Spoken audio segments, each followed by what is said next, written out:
नारा जो है नहीं पार तो 15 लाख का भी तो नारा था मोदी जी का गारंटी। एक एक गरीब आदमी के अकाउंट में 15 से 20 लाख रुपए यूं ही मुफ्त में आ जाएंगे, 6 दिन आ जाएंगे, 2 करोड़ रोजगार आ जाएंगे। मोदी है तो मुमकिन है, कुछ भी बकवास सुन लो, पाकिस्तान में जाके बिरयानी खाना सुन लो, देख लो, यही है। अरे कहा क्या बुरे के बुरे दिन आते जा रहे, सत्यानाश करके रख दिया। अंबानी अडानी के अच्छे दिन आ रहे हैं, अच्छे दिन इतने आ रहे हैं। अडानी के पोर्ट में जो है आके 30,000 करोड़ का कभी ड्रग्स मिलता है, कभी 2,500 करोड़ का ड्रग्स मिलता है। ड्रग्स बांट रहे हैं लोगों को और पूरे देश को नशे की आदत में डुबाए जा रहे हैं। 5 किलो राशन का वादा करते हैं, 5 किलो राशन तो चूर, 80 करोड़ लोगों को भिखारी बना रखा है, GDP का सत्यानाश कर रखा है। मोदी है तो मुमकिन है। आपकी मोदी की गारंटी बस आप लोगों की वजह से, आप जैसी गोदी मीडिया जो पूंजीपतियों की मीडिया के दम पर चल रही है ना, उसी की बिना पर चल रही है, वरना तो नहीं है मोदी जी के। अरे मोदी जब अपनी बीवी को ही भरोसा नहीं दे पाए, वो है उनको मंगलसूत्र नहीं दे पाई। यहाँ मंगलसूत्र लेकर मुसलमानों का मंगलसूत्र से क्या लेना देना है? मुसलमानों को कर देना तो सेपरेट इलेक्टोरेट दो भाई। इतना ही पसमानदा कर रहे हो तो सेपरेट इलेक्टोरेट दे दो ना, जैसे SC ST का है। और SC ST को 2 वोट का अधिकार दे दो। जैसे कहते हो मेरे दलित भाई हैं, 2 वोट का अधिकार दे दो। पसमानदा चिल्लाते हो ना मोदी जी। मुसलमान मेरी बहनें, बाकी सब मुसलमान मर्द के आपके जमाई। सबका साथ सबका विकास की बात नहीं, सबका साथ सबका विनाश है। सबका साथ और जो सबका साथ वोट लेके और सबका विनाश, ये सारे का सारा विकास देश का नहीं, अंबानी अडानी का विकास, 30,000 करोड़ का ड्रग्स लाने का विकास है ना। सत्यानाश करने के बाद ट्रेन बेच दो, रेल बेच दो, पूरा सबको बेच दो। आपके पास भी आएंगे, क्या लग रहा है सर 2024 में 400 पार कह रहे हैं प्रधानमंत्री? 400 पार का सपना वो सुनते रहते हैं ना, सपना में सुनते हैं ना। उनका भाजपा का सपना है, सपना है। शुरुआत हो चुकी है सर। हकीकत राहुल गांधी का है कि 400 पार कहेंगे तो इनका हकीकत है, क्योंकि बहुजन एक भाजपा को जान गया है कि 2 बार में उसका भाजपा का हकीकत क्या है। इलेक्टोरल बोर्ड का देख लीजिए, यानी कि उसको चोर लुटेरा बदमाश जो भी कह लो, भाजपा सब है। चोर लुटेरा है, सब चीज है, जो कह लो सब चीज है। लेकिन ये है कि अब हम जान चुके हैं, बहुजन इंडिया के पूरे जान चुके हैं कि जुमलाबाज का जुमलाबाजा जो भी भाषण है सब जुमलाबाज है। अगर आरक्षण खत्म करने की नारा दे दिया है, जब भाजपा स्पष्ट कह दिया कि हम आरक्षण खत्म करेंगे, एक घर में दोहरा चरित्र नहीं रखेंगे, तो हम क्यों दोहरा चरित्र वालों से फिर वोट मांगने के लिए आते हो? मेरे को शर्म नहीं आती है? बेशर्मी आदमी कहाँ वोट मांगने के मत है। अभी अपने मुंह से बोला है कि हम दोहरा चरित्र नहीं करेंगे, तो दोहरा चरित्र नहीं चाहिए तो फिर बहुजन का वोट लेने के लिए फिर आता क्यों है? कह रहे हैं, अफवाह फैला रहे हैं कि अगर हमें आरक्षण खत्म करना होता, 2 बार हम बहुमत से हैं, 14 में भी थे, 19 में भी थे, अब तक कर दिए होते हैं। ये सब नहीं करने वाले क्यों?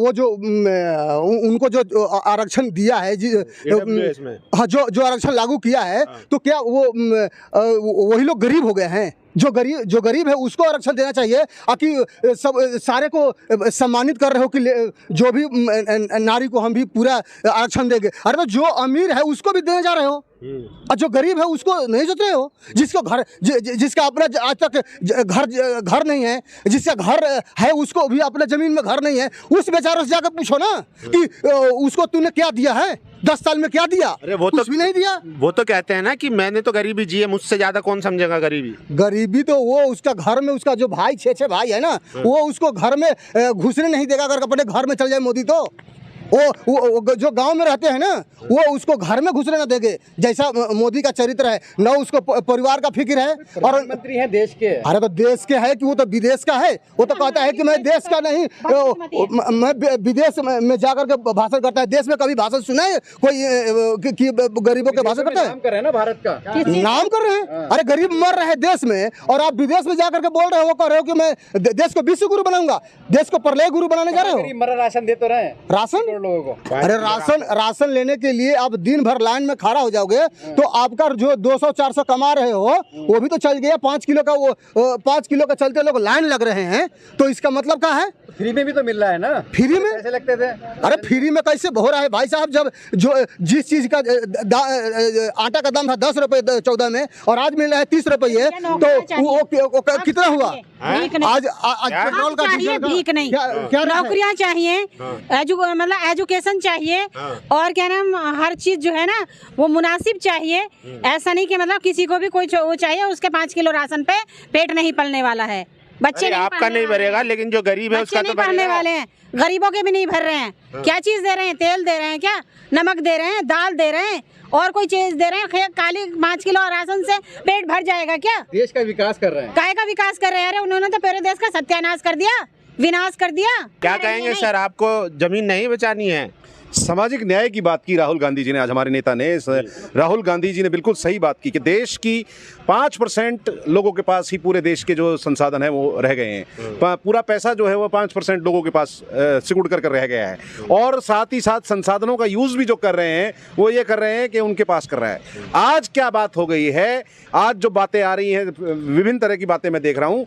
जो बीजेपी में चला गया वो तो दूध का धुला हो गया है, वो घुसपैठिया नहीं है, वो गद्दार नहीं है।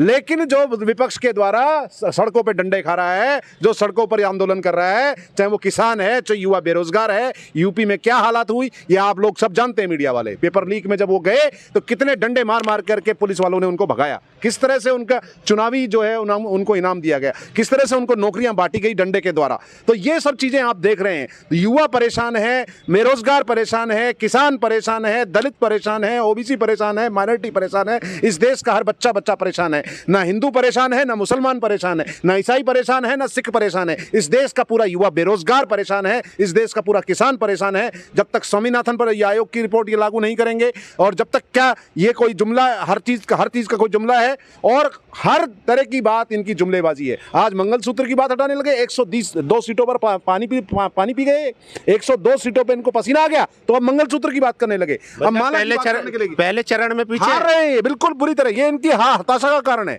ये आप किस आधार पे कह सकते हैं? बिल्कुल कह रहा हूं मैं इस बात को, गारंटेड बात कह रहा हूं मैं इस बात को। तो मंगलसूत्र, ये बेरोजगारी पे जवाब क्यों नहीं दे रहे? हमारे युवाओं की बात का जवाब क्यों नहीं दे रहे? युवा इनसे पूछ रहा है कि रोजगार कहाँ है?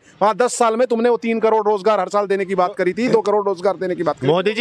मोदी जी कांग्रेस का हिडन एजेंडा सामने ला रहे जनता के। कौन सा हिडन कह रहे एजेंडा? संपत्ति लेके घुसपैठियों में बांट देंगे। कोई से घुसपैठिया गलत है, कोई घुसपैठियों कुछ नहीं है। इस देश का माइनॉरिटी ने, इस देश के मुस्लिम ने आजादी की लड़ाई लड़ी है।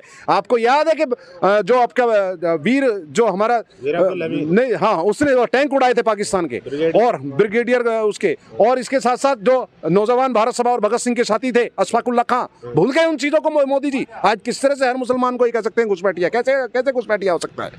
वो देश किस हर एक उसके आंदोलन का साथी है, हमारा स्वतंत्रता आंदोलन का साथी है। उनके पूर्वजों ने यहाँ आंदोलन किया है, और सारे जो जितने पंडित नेहरू का देश बनाया हुआ है, ये मौलाना अबुल कलाम आजाद का देश बनाया हुआ है, सुखदेव राजगुरु भगत सिंह का देश बनाया हुआ है, और सुभाष चंद्र बोस का, गांधी जी का देश बनाया हुआ है, सरदार पटेल का देश बनाया हुआ है, और सभी दलितों का देश बनाया हुआ है, सभी ओबीसी का बनाया हुआ देश है। कि आप भाजपा के बाद मुद्दे नहीं रह गए? बिल्कुल मुद्दे नहीं रहे, मुद्दों की कमी हो चुकी है, सीधी मुद्दों की इनके पास कमी हो चुकी है। नहीं तो डिबेट करें, विकास की बात करें, 9 साल बेमिसाल। हाँ, तो विकास की बात करें तो आओ ना, बेरोजगारी पर बात करो ना। इनका कोई भी प्रवक्ता टीवी पर डिबेट कर सीधा उल्टी सुल्टी बात करना, और सारे दिन धर्म के आधार पर बात करना कि ये सनातन खतरे में हो जाएगा, फलानी चीज हो जाएगी, जो है वो कोई सा एजेंडा लेकर के आ जाएंगे, फलाना हो जाएगा, इस्लामिक कंट्री बन जाएगा इंडिया। इस तरह का डराना पूरे दिन व्हाट्सएप यूनिवर्सिटी खोल के आप देख लो। योगी जी तो कह रहे हैं कि सरिया लागू हो जाएगा। किस तरह का सरिया लागू हो जाएगा? कैसे सरिया लागू हो जाएगा? पिछले 70 सालों में कौन से कांग्रेस ने क्या करा बताओ? है कांग्रेस ने किस हिंदू को परेशाान किया, किस मुसलमान को परेशान किया, ये बताओ ना। पिछले 70 सालों में कांग्रेस का ही राज नहीं था, जो आज ये डराने लग रहे हैं। कैसे बन जाएगा ये देश? कांग्रेस सभी देशों का, सभी धर्मों की, सभी जातियों की, सभी की पार्टी है, सभी को साथ लेकर चलने वाली पार्टी है, सभी को सबका यहाँ पर हक है, यहाँ पर सभी का समान रूप से हक है। सर, आप कह रहे हैं कि पहले चरण में बीजेपी पीछे है, इसलिए बोखलाट में से बयानबाजी कर रही है, लेकिन सूरत का आप देखिए ना, वहां से तो पहला कैंडिडेट भी जीत गया, निर्विरोध चुना गया मोदी जी के नाम पे। वो दरअसल उसमें भी क्या है कि जब हमारे इसमें भी बहुत सारी चीज़ें, टेक्निकल चीज़ें हैं, जो कि उसका जो है ज़बरदस्ती जो है, जो नामांकन रद्द किया गया। उसके अलावा जो कवरिंग कैंडिडेट था उसका नामांकन क्यों, सारे निर्दलियों ने क्यों वापस ले लिया? कोई एक निर्दलीय की हिम्मत नहीं हुई कि वो नामांकन वहाँ रखे। तो इसका मतलब ये सीधा बिल्कुल पूरा इसको मैनेज करने का तरीका था। उस सीट को इन्होंने उसको मैनेज किया है तरीके से, और जिसके कारण ऐसा हुआ है। लेकिन एक चीज़ है, प्रधानमंत्री मोदी जो है कांग्रेस के मैनिफेस्टो की बात करते हैं चुनावी सभाओं में, लेकिन अपने मैनिफेस्टो की बात नहीं करते। हाँ, वो अपने संकल्प पत्र की और अपने मैनिफेस्टो की बात नहीं करी। क्यों नहीं करते? क्या लगता है आपको? उसका कारण ये है, इनके पास केवल और केवल एक ही बात रह गई है कि मन की बात मन की बात और सारी दूरदर्शन की बात और सब जो है धर्म की बात एक दूसरे पर मतलब खाई इतनी पाट दी है। आज आप किसी भी प्रदेश में जाकर के, किसी भी आप गांव में जाकर के, कोई भाई भाई के साथ नहीं बैठ सकता, कोई मुस्लिम हिंदू के साथ नहीं बैठ सकता, जाट दलित के साथ नहीं बैठ सकता, ब्राह्मण ठाकुर के साथ नहीं बैठ सकता। इन्होंने इतनी बड़ी खाई इस देश में। नारा जो सबका साथ सबका विकास की बात करते हैं ना मोदी जी, तो वो कहाँ दिखाई देता है? आप देखो ना, आप कहाँ दिखाई देता है? सभी लोग आए थे। अब ये लोग नहीं, आप कहाँ उसका दिखाई देता है? ये कश्मीर की बात करते हैं। कश्मीर के जो ब्राह्मणों को इन्होंने, या हिंदुओं को, मैं हिंदुओं की बात करते, पूरी कम्युनिटी की बात कर रहा हूँ, कितने कश्मीरी हिंदुओं को बसा दिया उनको वापस वहाँ पर, कितने संसाधनों को उन्होंने उस पर कर दिया। कहाँ है वो, बताओ ना मुझे। मोदी जी कह रहे हैं कि जब 10 साल जो काम हुआ ये तो ट्रेलर है, अभी पिक्चर बाकी है। 2047 तक मेरा विजन है भारत विश्व में नंबर 1 हो। मेरा ये कहना है कि भारत विश्व में नंबर 1 कैसे होगा, कहाँ से होगा है? जब आप अपने देश की डोमेस्टिक स्थिति जो है, हमारे देश के अंदर युवाओं की बात नहीं सुनोगे, किसानों की बात नहीं सुनोगे, अपने देश के लोगों की बात नहीं सुनोगे, मन की बात आप कर लेते हो, लेकिन देश के किसानों की बात, मणिपुर की बेटियों की बात आपके पास नहीं जाती, पहलवान बेटियों की बात आपके कानों तक नहीं जाती, और आपकी और सारी चीज़ें बात नहीं जाती, ठीक है। और जब भी कोई भी बात आएगी तो वो ईडी, सीबीआई और आईटी को भेज दिया जाएगा, और जहां तक बात आएगी कि अजीत पवार की या किसी और की कोई बीजेपी ज्वाइन कर लेगा, तो वो मतलब वो सच्चा है, वो हितैषी है, वो बहुत बड़ा अच्छा ईमानदार आदमी है। नमस्कार, दुनिया दी बेहतरीन cath lab white medical college and hospital बुंगड़ से एस्टैब्लिश हो गई है। सीधा वाइट मेडिकल कॉलेज आओ, इलाज कराओ, सलाह रिया तोड़ा अपराध तोड़े दुख से हाजिर है। धन्यवाद।